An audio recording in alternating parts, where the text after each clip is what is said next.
Kamareddy municipal కార్యాలయం ముందు ఆమరణ నిరాహార దీక్ష చేస్తున్న అడ్లూరు ఎల్లారెడ్డి గ్రామానికి చెందిన రైతు శ్రీకాంత్ రెడ్డి కామారెడ్డి జిల్లా కేంద్రంలోని మున్సిపల్ కార్యాలయం ముందు అడ్లూరు ఎల్లారెడ్డి గ్రామానికి చెందిన రైతు శ్రీకాంత్ రెడ్డి ఆమరణ నిరాహార దీక్ష చేస్తున్నారు. రైతు Srikanth Reddy super TV channel staff ఆశన్నతో ఫేస్ టు ఫేస్ మాట్లాడారు. వ్యవసాయ భూముల నుండి ఇండస్ట్రియల్ గ్రీన్ జోన్లను ఎత్తివేయాలని ప్రభుత్వాలు మారినా మారని రైతుల బతుకులు అన్నారు. రైతులకు చెప్పకుండా ఏర్పాటు చేసిన గ్రీన్ జోన్ తక్షణమే ఎత్తివేయాలని, వ్యవసాయ భూమిలో ఉన్న సర్వే నంబర్లను తక్షణమే తొలగించాలని కోరుతూ ఆమరణ నిరాహార దీక్ష చేస్తున్నానని, ఆ జీవో కాపీని అధికారికంగా ప్రకటించాలని, అంతవరకు నా యొక్క ఆమరణ నిరాహార దీక్ష కొనసాగిస్తానని తెలిపారు. ఇండస్ట్రియల్ గ్రీన్ జోన్లలోని 8 విలీన గ్రామాలు ఉన్నాయని, 11,095 ఎకరాల భూమి ఉందని, విలీన గ్రామాలకు సంబంధించిన రైతులు ఆందోళన చెందుతున్నారని, ఇప్పటికైనా అధికారులు రద్దు చేస్తున్నట్లు జీవో కాపీని అధికారికంగా ప్రకటించేంత వరకు నా యొక్క ఆమరణ నిరాహార దీక్ష కొనసాగిస్తానని రైతు శ్రీకాంత్ రెడ్డి కోరారు. మున్సిపల్ కార్యాలయం ముందు రైతు శ్రీకాంత్ రెడ్డి ఆమరణ నిరాహార దీక్ష కొనసాగిస్తున్నారు. గత ప్రభుత్వంలో ఇండస్ట్రియల్ జోన్ ఎత్తివేసినట్టు ఆల్రెడీ ప్రకటించినప్పటికీ దానికి సంబంధించిన జీవో కాపీ ఇంతవరకు ప్రకటించలేదని చెప్పేసి రైతు మాట్లాడడానికి శ్రీకాంత్ రెడ్డి మనతోటి చెప్పడానికి సిద్ధంగా ఉన్నారు. చెప్పండి శ్రీకాంత్ గారు, మీరు ఆమరణ దీక్ష చేయడానికి గల కారణాలు గత ప్రభుత్వం మాస్టర్ ప్లాన్లో భాగంగా ఏర్పాటు చేసిన ఇండస్ట్రియల్లోని గ్రీన్ జోన్లను అండ్ ఇండస్ట్రియల్ జోన్లను ఎత్తివేయాలని డిమాండ్ చేస్తూ నిన్న రాత్రి ఆమరణ నిరాహార దీక్ష కామారెడ్డి మున్సిపల్ ఎదుట చేపట్టడం జరిగింది. ప్రభుత్వం ఇప్పటికైనా స్పందించి ఇండస్ట్రియల్లోని గ్రీన్ జోన్లను అండ్ ఇండస్ట్రియల్ జోన్ ఎత్తివేయాలని డిమాండ్ చేస్తున్నాము.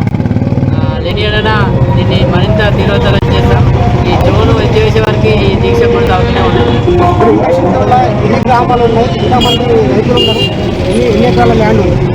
దాదాపు 800 ఎకరాలు ఉంటుంది. 600 రైతులు ఉంటారు. దాదాపు ఇది 8 విలీన గ్రామాలను కలుపుకొని ఉన్నది. చుట్టుపక్కల కామారెడ్డి చుట్టుపక్కల ఉంటుంది.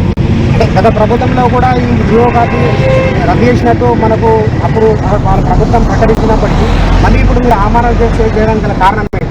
గత ప్రభుత్వం అంటే కేటీఆర్ది, అప్పుడు కేటీఆర్ హామీ ఇచ్చిండు. కాకపోతే అప్పటికి వాళ్ళది రద్దయిపోయింది. ఎమ్మెల్యేలుగా లేరు. అది ప్రభుత్వ పాలన ఉంది. అప్పుడు ప్రభుత్వ పాలన అంటే ప్రభుత్వ సిఎస్కి అధికారం ఉంటుంది అప్పుడు చేయడానికి.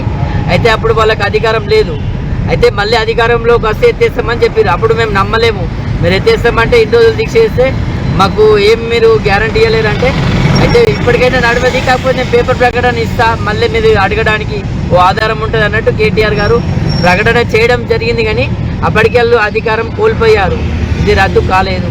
దీనికి సంబంధించిన 8 గ్రామాలకు సంబంధించిన రైతులు ఇప్పటికైనా ఆందోళన చెందుతున్నారు. దీనికి సంబంధించి పూర్తిగా మొత్తం రద్దయినట్టు జీవో కాపీ చూపించాలని మీరు అంటూ డిమాండ్ చేస్తున్నారు.